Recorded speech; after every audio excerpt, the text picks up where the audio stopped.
Yes. So today we are discussing a new question. This is again based on EMI, electromagnetic induction. So let us look at the question first.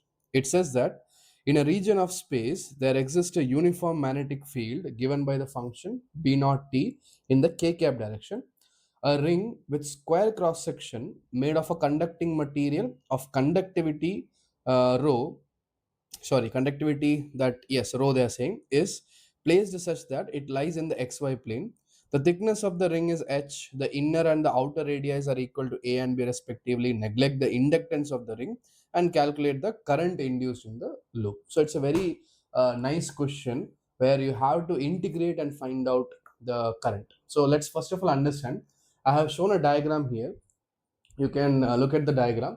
This is that ring with inner radius a, outer radius b, and the ring is having a rectangular cross section. The ring's height is h, and the width of that ring, that is the rectangle's width, would be definitely b minus a, outer radius minus inner radius. You can see that my ring is resting on the xy plane and magnetic field is along the z direction. That magnetic field given as a function, how much is that value? They are saying b is equals to b naught t times k cap. Okay, so this is the magnetic field given to us. Nice. Now they are interested in finding the current in this question. So we have to understand this. Those students who are all right with the integration part, if you are able to think like how to divide, you remember this kind of questions you might have seen in center of mass or even moment of inertia concepts, where you try to find out center of mass or moment of inertia of some regular shaped bodies like a cone, okay, or a sphere. In this kind of case, a hemisphere and all. In this kind of cases, you divide that element or that body into small pieces or small elements, and then you find the center of mass or moment of inertia of that small part, and then you integrate, right? So same kind of process you'll have to do here. Like for example, in this case, some students will say like this: sir, I know the magnetic field is only variable of a time. That means magnetic field is constant throughout the area of this ring for a given amount of time, for a given moment. Then I can find out the total flux of this region. I can differentiate that. I can find out the total EMF of this entire system, and I can find out the total resistance through which the current has to go. Because majority of you will understand that the current will be moving in how, in a clockwise fashion or anti-clockwise fashion, depending on what's happening to magnetic field. So what's happening to magnetic field? Magnetic field is in z direction and it is increasing with time. That means magnetic field is increasing in upward direction. To decrease that, a new induced current should be formed in such a way that it should create a magnetic field in opposite direction to this. That means final magnetic field produced by the current induced should be in the negative z direction using Lenz's law. So I'm finding current should be flowing in clockwise direction when looking from the top. Okay. So anyway, that current part you understand, and you also understand that the current is flowing in a circular region. And because the radius is decreasing, see, different sections are at different radius, and because of different radius, the circumference also decreases. Current has to move in the circumference of this ring, and the length of the conductor through which the current moves is nothing but circumference, which is varying. So many students will say, sir, I'll do one thing, I'll find take a ring inside the ring, a very small ring of thickness dr, radius r, I'll take. Then I'll find the resistance for that. Then I'll say all these rings are connected how parallel to each other. And then finally you'll say, sir, very simple, done. I found out the total EMF for that ring. I can divide that with the total resistance of this, and then I'll be getting the current. But this is a wrong approach. Okay, that is what is a key part in this question. Okay, so this question you cannot solve in that method, because the EMF that you found by taking the total change in flux is the EMF across the periphery. Okay, you have learned the concept called as induced electric field. You have learned it, right? Induced electric field is a concept in the JE. So this induced electric field is always acting along in a circular path for a given magnetic field. So because of this magnetic field, the induced electric field is formed like this in a concentric circles. So when you found out the total flux and differentiated that to get the EMF, you basically have found EMF only at the periphery.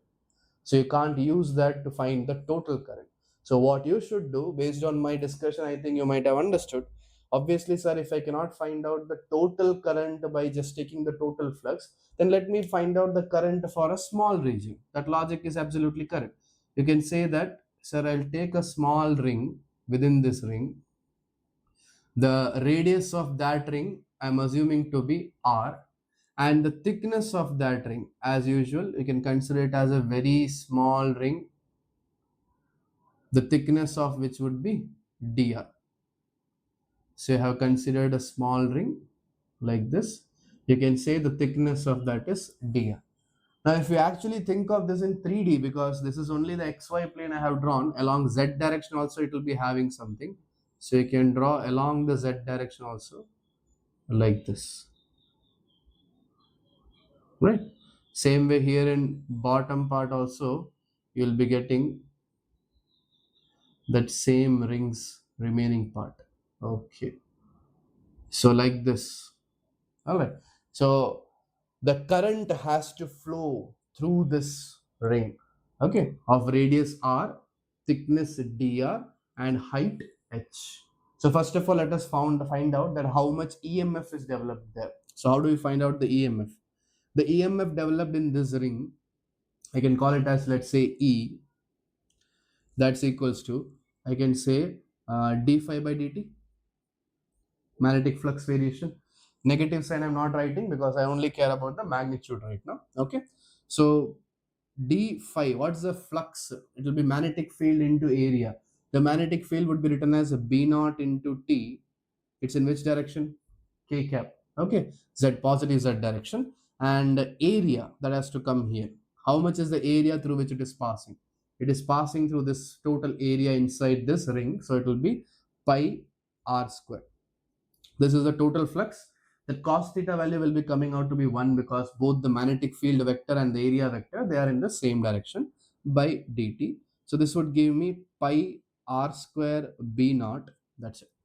So this becomes my EMF produced in this region. Now, can I find out the current also in this region?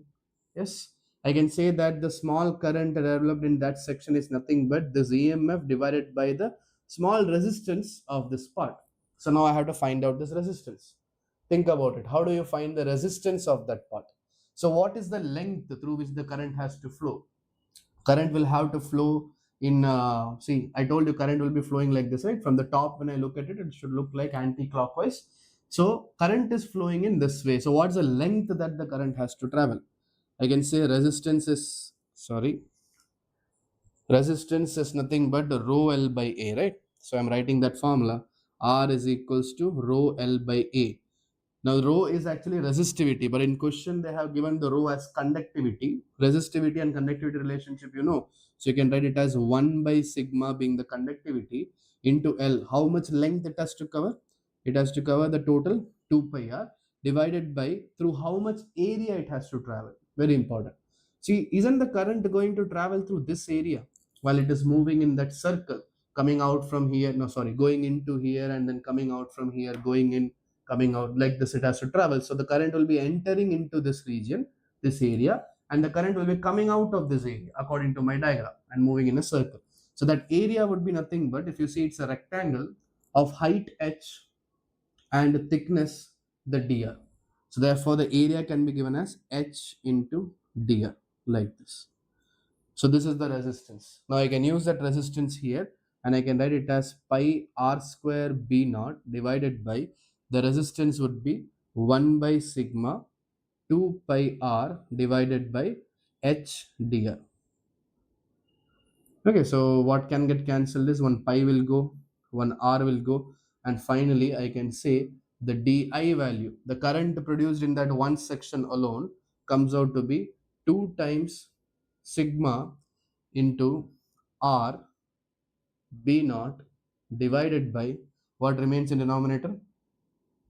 Okay, 2 will not come in numerator, 2 will come in denominator. 2 times of, that's it. One h also will be coming in the numerator. Okay, so only 2 is pending in denominator. Okay, so this is the current passing through that one ring of thickness dr and radius r. How many such rings are we having? infinite number of such rings with an initial radius of a and final radius at the end as b, like that. So if you want to find out the total current, you have to add all the currents in all these rings. So the total current I is equals to integration of di. So that will give me integration of this, where yeah, I forgot the dr, right? There is a dr also, h dr is there. Okay, so h sigma b naught by 2, these are all constant, I can take it out. H sigma b naught by 2 integration of r dr. The range of my r goes from a to b. So this should give me h sigma b naught by 2 times r square by 2, which will become finally b square minus a square by 2. Okay, so that will be our answer.